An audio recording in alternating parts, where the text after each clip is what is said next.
مایک انسلین، نویسنده مشهور کتاب‌های ترسناک، به موضوعات ماورالطبیعه باور نداره و اونا رو زایده خیال آدما میدونه.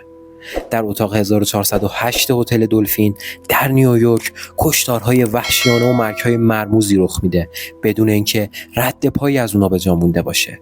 با وجود اینکه سرپرست هتل به مایک در مورد روح خبیث این اتاق هشدار میده، اما اون باز میخواد شبی رو در این اتاق بمونه، ولی اون شب به ترسناکترین شب عمرش تبدیل میشه.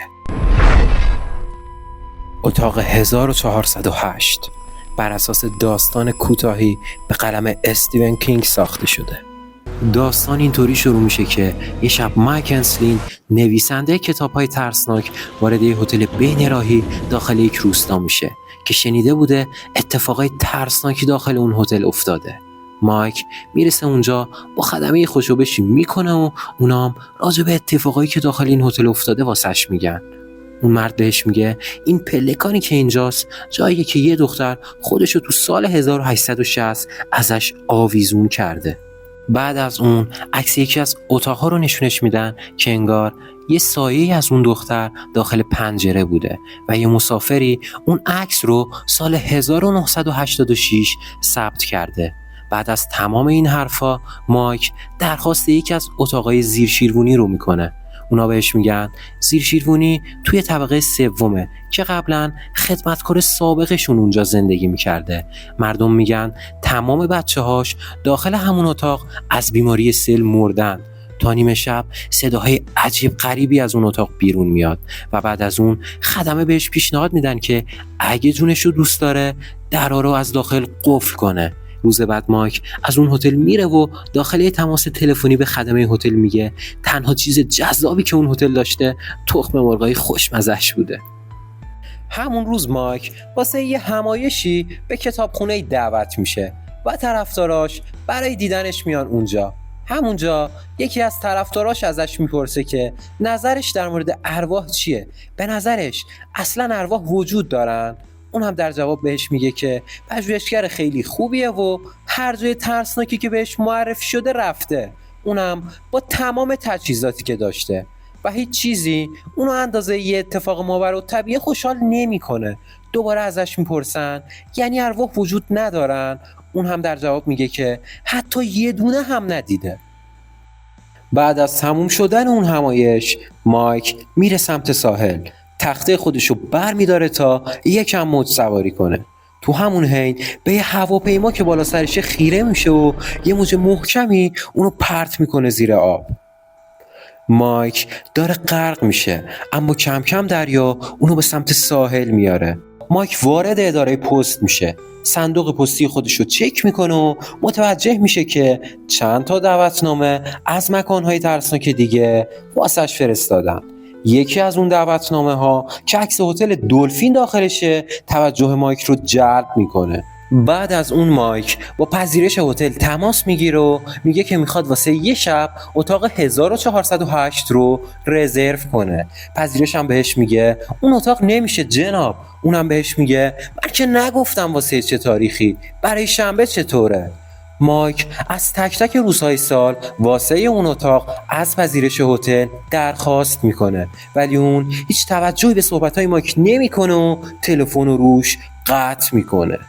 اون متوجه این موضوع میشه که یه فرد به اسم بنجامین جانسون 6 دسامبر 1938 خودشو از پنجره هتل پرت کرده بیرون. مایک بعد از تحقیقاتی که انجام میده یه تماس با سم، رفیقش که داخل نیویورک زندگی میکنه، میگیره. سم از یه وکیل به اسم کلی برای ورود به اون اتاق مشورت گرفته بوده و اون بهش گفته بوده که از لحاظ قانونی ورود به اون اتاق هیچ مشکلی نداره و اگه تو بخواش مجبورن که اون اتاقو بهت بدن. بعد از اون سم از مایک میپرسه که تو مطمئنی که میخوای بیای اینجا؟ مایک میگه آره، دوست دارم فصل آخر کتابمو جذابتر بنویسم. مایک داستان ما بالاخره میره به نیویورک تا اتاق 1408 رو رزرو کنه. مایک وقتی میره سمت قسمت پذیرش اون زن ازش میپرسه که قبلا رزرو داشته یا نه. مایک اسمشو به اون زن میگه و اونم داخل سیستم وارد میکنه. بعد از اون یه یادداشت واسش میاد که نوشته قبل پذیرش حتما به مدیر اطلاع بدید. اون زن به یکی از مسئولای هتل خبر میده که اونم به مدیر اطلاع بده.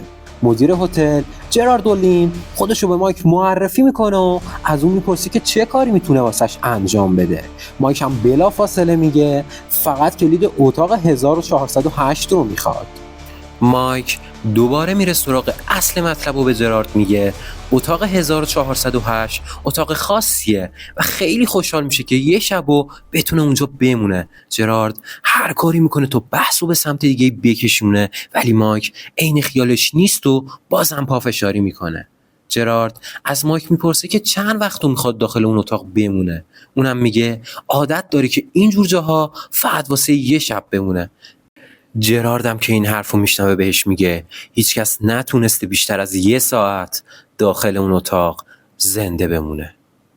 مایک که این حرفو رو باور نمیکنه میگه با چرت و پرتایی که اون داره تعریف میکنه فقط میتونه بچه‌ها رو بترسونه. جرارد هم ازش میپرسه که چرا داره اونو مسخره میکنه وقتی که اون باهاش رو راسته و دوست داره که کمکش کنه. مایک هم میگه که اون بهش کمکی نمیکنه و فقط داره ادای کشیشا رو در میاره و اگه میخواد بهش کمکی کنه کلیدو به اون بده تا اونم داستان خودشو تکمیل کنه. از طرفی اتاقهای رزرو شده هتل هم 50% بیشتر از قبل میشه. جرارد اینجا دیگه عصبی میشه و به مایک میگه به کتابای اون هیچ نیازی نداره. وضعیت هتلشون هم خیلی رو به راهه. نگرانیش در مورد رزروی هتل نیست. به مایک هم هیچ اهمیتی نمیده. نگرانیش اینه که وقتی که اون وارد اتاق 1408 بشه نمیخواد گندکاری بعدش رو جمع کنه.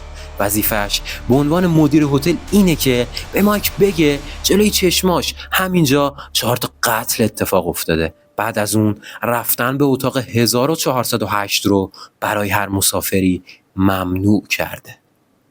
مایک اصلا توجهی به حرفای جرارد نمیکنه و کلید اون اتاقو میخواد. جرارد هم عصبی میشه و بهش میگه چیزی که فراموش شده رو داخل پوشه بخونه و بعد از رفتن به اون اتاق منصرف میشه. داخل اون پوشه عکس و اسم اولین قربانی اتاق 1408 رو میبینیم. کوین اوملی که تو سال 1912 تو هفته اول از افتتاح هتل اتاق 1408 رو رزرو کرده بوده. مایک از جرارد میپرسه همونی که گلوی خودشو برید؟ جرارد هم بهش میگه جای خطرناکش اصلا اینجا نیست. بعد از اون تلاش کرد که با استفاده از یه سوزن قدیمی گلوی خودشو کوک بزنه. مایک اینجاست که دیگه وحشت میکنه. جرارد هم بهش میگه اون مجبور نیست داخل اون اتاق بمونه و میتونه عکس‌هایی از اتاق 1404 بگیره. اون اتاق هم دقیقاً همین شکلیه. از طرفی هیچ کس هم فرقشو نمیفهمه. مایک در جواب جرارد میگه مخاطبینش توقع واقعیت رو دارن. جرارد مایکو مسخره میکنه و کتابای اونو داستانهای عجیب و غریب کم ارزش میدونه که مخاطبینش توقع اینجور داستانا رو دارن. این حرفا مایک رو عصبی تر میکنه تا حداقل فصل آخری کتابشو بر اساس داستانهای ترسناک واقعی که وجود داره بنویسه. بعد از تموم جر و بحثاشون مایک به جرارد میگه کلید اون اتاق لعنتی رو به من بده. اصلا میدونی چرا نمیخوام توی اون اتاق پر از شبحت بمونم؟ چون میدونم اشباح و موجودات درازپا اصلا وجود ندارن. جرارد هم میگه اگه نظرت اینه پس دیگه هیچ حرفی نداریم و بالاخره کلید اتاق 1408 رو به مایک تحویل میده. این نکته رو بهتون بگم که از نظر جرارد داستان چیزی که داخل اتاقه نه روحه نه شبح بلکه یه شیطان واقعیه. مایک بعد از اون سری میره سمت آسانسور و جرارد هم همراهش میاد.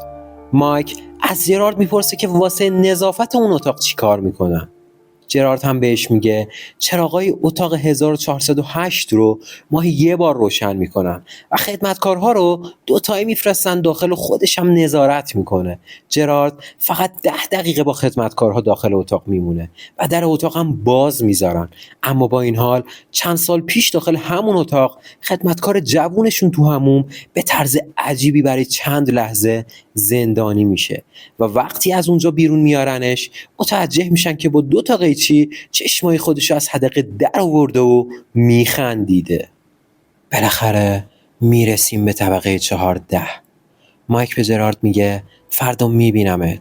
جرارد برای بار آخر از مایک خواهش میکنه که وارد اون اتاق نشه، ولی مایک بازم گوشش بدهکار نیست و مسیرشون از هم جدا میشه. مایک تو همین هنگ که داخل راهروی طبقه 14 حرکت میکنه یه نگاهی هم به پوشه اون پرونده ها میندازه. یه سری صدای خنده انگار داره زمزمه میشه. در آخر چشم اون میخوره به پرونده فردی که گفته میشه توسط گرگ ها داخل همون راهرو خورده شده. همین لحظه در آسانسور هم واسه مایک باز میشه. انگار آخرین مهلت مایک برای فرار از اون هتله، اما مایک باز به راه خودش ادامه میده. مایک قبل از اینکه در اتاق رو باز کنه در میزنه. انگاری یک کمی حرفای مدیر هتل و اون صداهای عجیب غریبی که داخل راه رو میومد روی مایک اثر گذاشته. باز با این حال مایک در اتاق 1408 رو باز میکنه و بالاخره وارد اون اتاق مخوف میشه. مایک تو همون 5-6 ثانیه اول با خودش میگه همش همین بود، جن کجا بود، مسخره گیرمون آوردن. غافل از این که اون عجولتر از این حرفاست و نمیدونه که قراره چه بلاهای وحشتناکی سرش بیاد. اون در اتاق رو میبنده و به تک تک قسمت‌های اتاق سرک میکشه. حمام، آشپزخونه و همه جای دیگه و صدای خودشو واسه داستانی که قراره بنویسه ضبط میکنه. اون داخل اتاق با هر چیزی که پیدا میکنه خودشو سرگرم میکنه. وقتی که داخل اتاقه تمام چیزای داخل اتاق رو توصیف میکنه. از کاغذ دیواری و کمد گرفته تا فرش اون 3 تابلویی که روی دیوار قرار داره. مایک میره سمت پنجره هتل تا ویویی که اون اتاق داره رو واسه مخاطباش توصیف کنه. تو همین حین که از نمای بیرون شهر واسه مخاطباش میگه، رادیوی اتاق با صدای بلندی روشن میشه. 2 تا شکلات روی تخت خوابه. اون هنوز فکر میکنه که هیچ روحی توی این اتاق نیست و تمام این کارا رو جرارد اولین داره داخل اون اتاق انجام میده. انگار دستمال توالت های حمام هم عوض شده. با خودش میگه یه نفر توی اتاقه، همه جا رو به هم میریزه ولی کسی رو داخل اتاق پیدا نمیکنه. مایک رادیو رو خاموش میکنه. تو همین لحظه که داخل اتاق قدم میزنه یه سایه‌ای از دریچه بالای سرش رد میشه. اتاق واسش مثل جهنم شده چون دمای اتاق روی 80 درجه است. مایک بلا فاصله زنگ میزنه به منشی هتل و میگه به این نفر احتیاج داره تا درجه کنترل حرارت اتاق واسش درست کنه. اونا هم بهش میگن همین الان یه نفر واسش میفرستن. مایک بعد از تماسش بیشتر اون اتاق میگرده ولی این دفعه با چراغ قوه یووی تا چیزایی که با نور معمولی قابل دیدن نیستن ببینه، اونم با جزئیات بیشتر. اینجاست که با خودش فکر میکنه شاید داره اشتباه میکنه، شاید واقعا شیطان داخل اتاق باشه و هیچ کدوم از این اتفاقا کار جرارد نیست. مایک یه نگاهی به تابلوی روی دیوار که تصویر یک کشتیه میندازه. انگار که اون تابلوی نقاشی کج شده. اون تابلو رو صاف میکنه و تو همین حین که تو حال خودشه یکی در اتاقو میزنه. مایک برگاش میریزه ولی کسی که پشت دره یه تعمیرکاری که اومده واسه درجه کنترل حرارت اتاق به مایک کمک کنه. مایک به زحمت در واسه اون باز میکنه و بهش میگه بیاد داخل، ولی اون تعمیرکار هیچ توجهی به حرفای مایک نمیکنه و بهش میگه از همین بیرون بهش کمک میکنه و بهش میگه چطوری درستش کنه. اون تعمیرکار مایک رو راهنمایی میکنه و بهش میگه کافیه که قاب دور درجه کنترل حرارت رو برداره و به اون لوله کوچیک یه ضربه آروم بزنه. مایک این کار رو انجام میده و درجه کنترل حرارت دوباره رو به راه میشه. اون تا سرش رو برمیگردونه میبینه که اون تعمیرکاره نیست. انگار که اون یارو بدجوری ترسیده و سریع فرار کرده. مایک میره که روی تخت خواب دراز بکشه. درست تو همین لحظه باز رادیو با صدای بلندی روشن میشه.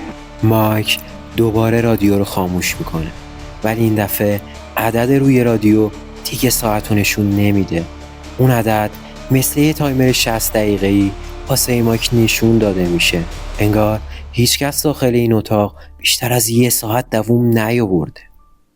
بعد از اون مایک مدام صدای صوتی داخل گوشش میپیچه. اون فکر میکنه فقط شاید داخل اتاق اینطوریه، اما وقتی میره سمت پنجره و سرشو میبره بیرون، باز اون صدا تو گوشش تکرار میشه. انگار مایک کر شده. وقتی که سرشو برمیگردونه، این دفعه پنجره میاد پایین و دستشو با یه ضربه محکمی زخمی میکنه.